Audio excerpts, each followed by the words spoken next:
A first-of-its-kind report card was released on Friday. It assesses the health of the White River in central Indiana. Here's what that grade tells us about the state of the river and the surrounding ecosystem. It is pretty average in other watershed report cards. C's are commonly seen.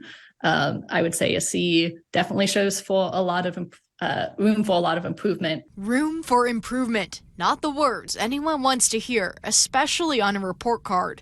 But that's where the White River stands.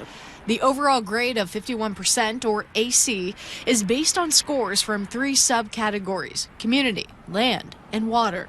Within each of these categories are several indicators that all provide insight into the health of the river. The indicator with the most room for improvement along the White River are Indiana's wetlands. That is our lowest grade with an F, and like a 7% F, which is dismal, I'll be honest. And that is looking at just wetland change from 2011 to 2019. So this isn't even all existing wetlands, because we've lost in the state of Indiana, I think we are down to 2% of our wetlands of what historically was there if you were to look at it from a longer time frame. Kelly Brown, Senior Environmental Coordinator with the White River Alliance, says a number of factors have led to the loss of wetlands in the state.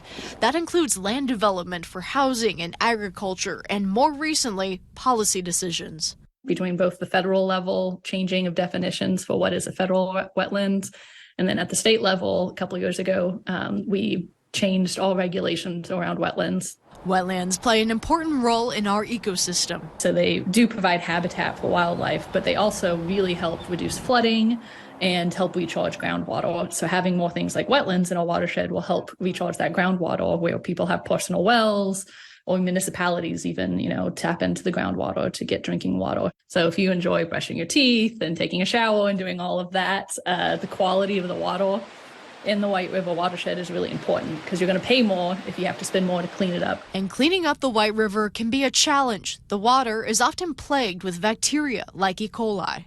Quite frequently, the water is not safe for body contact.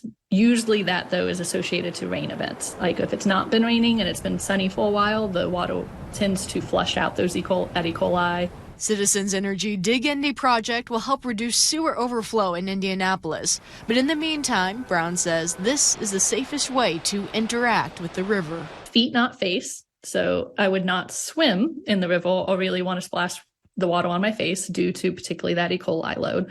But I would be comfortable kayaking. Paddleboards are even available now. And being out on the river is where you'll see areas where the White River is thriving, like wildlife diversity and aquatic life. You're going to see so many birds and turtles and things like that. And I think it's one of the best ways to connect to nature and just feel rejuvenated.